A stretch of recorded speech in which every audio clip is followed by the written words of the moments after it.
guys, and welcome to a Dash of Sports Premier League review game week 6. I'll be your host and presenter Dashiki Dash, and I'm here with your roundup of games and results from this past week. And don't forget to like, comment and subscribe, and also make sure that you lock into this week's episode of a Dash of Sports, where I'll be talking all things sports related, hot topics and trending stories. But in the meantime, let's get into these Premier League games.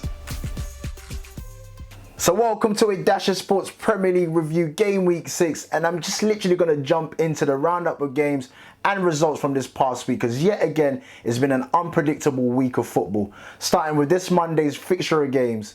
Brighton versus West Brom, which was a decent game, a decent watch, nothing to write home about, but for Monday night to watch some football, first game of the evening, it was a decent game. Well, in the first half, we saw Brighton go 1-0 up due to an own goal from Jake Livermore, which was a bit of a scrappy clearance.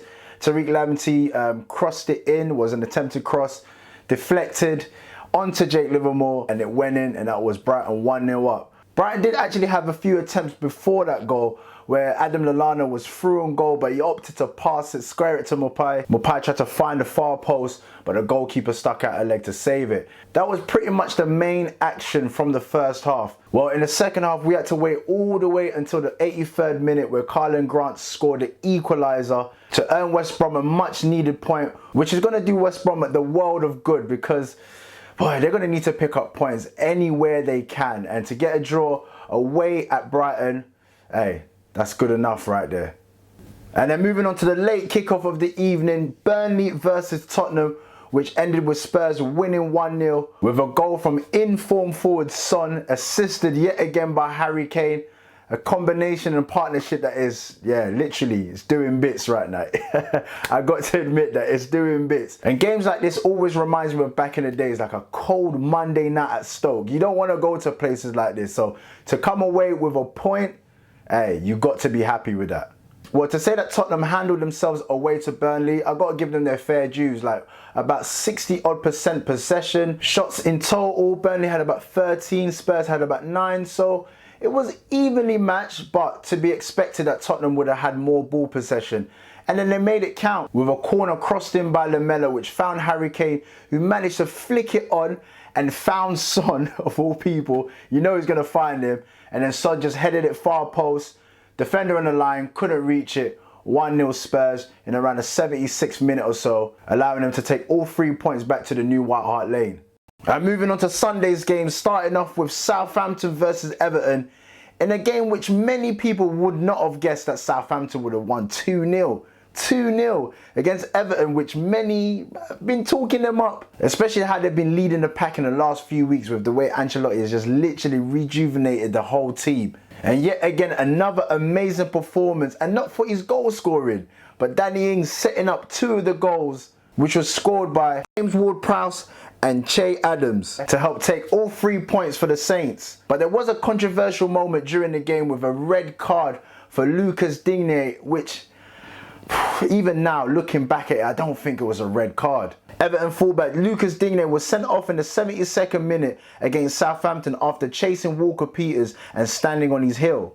Well, Ancelotti seems to think that the injuries to Virgil van Dijk and Thiago caused by Pickford and Richarlison seems to be one of those things that may have been in the referee's minds to then award this red card. Now, I don't know if it's just conspiracy or he's just thinking out loud in somewhat way, but he seems to think that because Jordan Pickford specifically was not given a red card against Virgil van Dijk, that the referees are now trying to compensate somehow and giving Digne a red card. Even Gary Lineker said it, we're going to stop chasing down footballers because you might end up clipping them or, stepping on their heels or ankles, and it's a red card. Unless it's purposely done, then you assess it. But in this situation, there was nothing he can do. He trod in his ankle, his Achilles area. It was purely an accident. It did not deserve a red card. But anyway, the Saints ended up winning 2-0, beating Everton, taking all 3 points. And then moving on to Wolves versus Newcastle, in a game that I felt was going to be quite tight, but I did somewhat side with Wolves, being at home and that although home and away doesn't usually matter nowadays, but you know, familiarity does help with confidence. So I went with Wolves. At the same time, I was thinking, okay, after the beatdown that Newcastle received by Man United, maybe they'll go into this game trying to prove a point. But anyway, it actually ended up being 1-1 with 2 late goals, with Wolves striking first with their main man, Raul Jimenez, scoring in the 80th minute. And then in the 89th minute, Jacob Murphy scoring and responding right at the end to make it 1-1. But I'm sure at the end of the game, they would have been happy with the results, especially with the 2 late goals ending 1-1, both teams sharing the spoils. And then moving on to the next game, the late kickoff of the evening, Arsenal versus Leicester. A pay-per-view match, mind you. And all I just got to say, I feel sorry for all Arsenal fans, including myself, that, that had to pay £14.95 for this, this shocking display. Wasn't great at all. Now I know I'm sounding a tad bit biased, but I really thought that Arsenal was going to take this game. My prediction was like 3-0, 3-1. And I was surely mistaken. I was surely mistaken. Like, going into the game, I thought, okay, you know, the loss against Man City, and then going into the Europa League, fighting back to win 2-1. I thought the momentum might be just creeping back. But at the same time, you've got to be weary and fearful of teams that have lost 2 games in a row. So you'd want to actually face a team that's maybe like either won or drawn after the defeats, so that they don't have that hunger and desire in the next game if they've lost a couple of games. And that's what I feel like Leicester did. Arsenal reverted and resulted to long ball tactics. David Luiz and Gabriel spreading it to the fullbacks, almost like quarterbacks in an NFL game. And not much and not many chances for Arsenal, considering they had the likes of Lacazette, Aubameyang and Saka, credible forwards that should be threatening, but the 2 sitting blocks did definitely cause Arsenal a problem and they just couldn't break them down. They had a chance in the first half with a corner kick that was disallowed for offside. Lacazette leaped at the front post, headed it in, but Xhaka seemed to be in the way of Schmeichel, which was then chalked off for offside. Apart from that, not many chances on goal.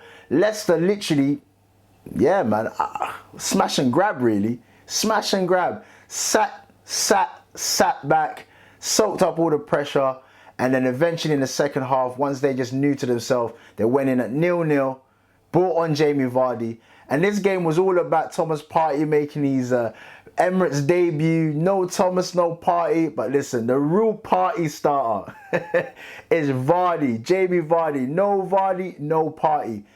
He nicked another goal. He's always scoring against Arsenal. He nicked another goal, making it 1-0 to the Foxes. Call it a masterclass or call it a smash and grab. Brendan Rodgers done what he had to do to take all 3 points. And now moving on to Saturday's round of games, starting with West Ham versus Man City. And in the game that I actually thought that Man City was just literally going to roll over West Ham. But I had it wrong once again. Phil Foden came off the bench to inject some life into Manchester City and salvage a point in a 1-1 draw at West Ham. Now, despite the fact that Man City had all the possession, and you know how they are, they had all the possession, passing it around, trying their best to infiltrate, but it was West Ham that ended up scoring in the 18th minute with a Mikel Antonio overhead kick, bicycle kick, whatever you want to call it, but literally he bullied his way to that goal. Pinning the defender back, overhead kick, 1-0 to West Ham.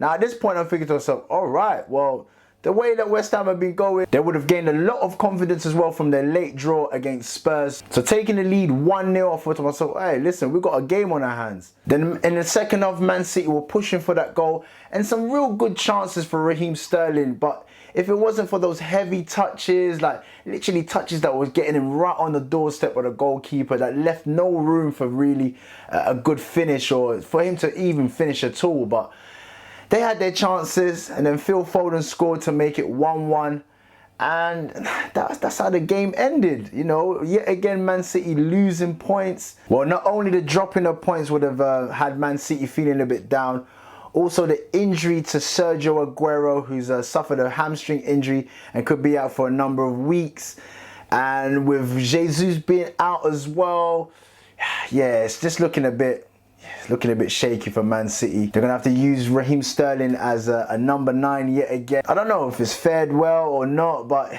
it's no Aguero in it. And we even saw against Arsenal, with Aguero being at least even 60% fit, is better than not having Aguero at all. So that's going to be a massive miss. And like I said, for me, the Premier League is wide open right now. And with an injury like this, it's definitely not helping City's cause.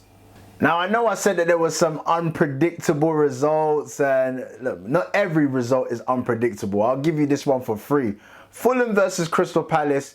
You know there was only one winner in this game. Crystal Palace are winning 2-1 with goals from Jared Whittlewald and Wilfried Zaha, and a late goal in injury time for Fulham scored by Tom Kearney. And listen, this was a game that Wilfried Zaha was literally just tormenting the team. Tormenting the team. I still don't understand why no one picked him up, especially Arsenal. Anyway, that's a conversation for another time. Crystal Palace winning 2-1, taking all 3 points back to the south of London. Now, you remember last week when I said that Burnley versus West Brom was an absolute ball fest? Now, would you go on and expect a Man United versus Chelsea game? Man U versus Chelsea to be 0-0, and not only being 0, it's not like an exciting 0-0, because sometimes you get them kind of games. An exciting 0-0, an exciting draw. This was an absolute ball fest. Like, it was a shat. Like, you know what? I understand the debate that was going back and forth between Patrice Evra and Jimmy Fuller-Hasselbank, and I 100% agree with Patrice Evra, because a Man United Chelsea game should not be played with the handbrake on. Like, both teams should not be going into this game, especially the fact that they're not competing for the league or anything like that. Like, they shouldn't be trying to think, oh, we need to get points of each other. Go into that game and compete. Like, 0-0. There's not even much I can say about this game. Just know that it was 0-0 and it was completely boring. And then moving on to the defending champions Liverpool, who had a slight scare in their game against Sheffield United as they conceded a penalty that was converted by Sander Berge. But it was never a game that you thought to yourself that Sheffield United will go on to win, as Firmino went on to score a rare Anfield goal as he bundled it in from a shot from Mane to equalise just before half time.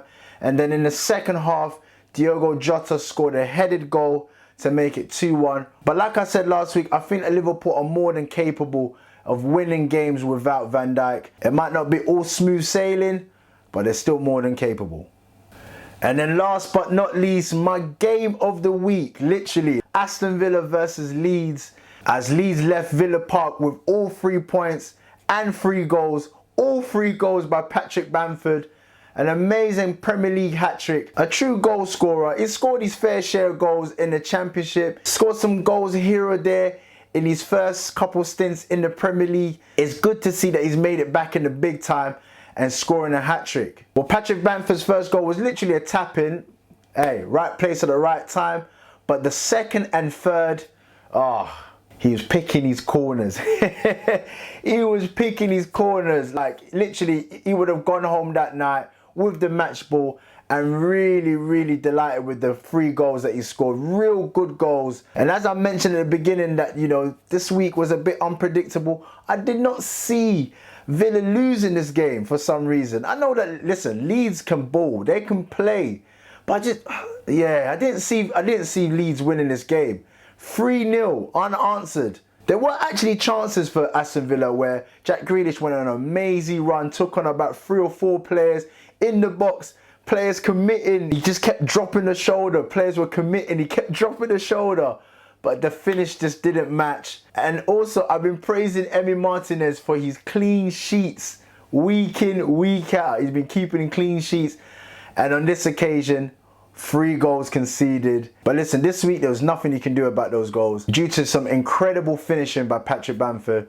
But Leeds, man, maybe I don't need to be worried about them after all, because they look like they're handling themselves really well. I love the way they're playing football. I love the way Bielsa's got them playing. And long it may continue. Long it may continue. And that's a wrap for today, but let me know which of those games stood out for you. Whether or not you enjoyed it or you didn't, good or bad, let me know. And come on, we all know which was the worst game, and that was the Man United Chelsea 0-0 snooze fest.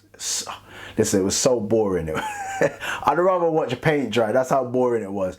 But either way, let me know. And also, did your team win, lose or draw? And also, how well was your team doing so far this season? Please make sure that you like, comment and subscribe. I truly appreciate it. And don't forget to watch this week's episode of A Dash of Sports, where I talk about all things sports related, hot topics and trending stories. Until the next time here on A Dash of Sports Premier League Review, peace.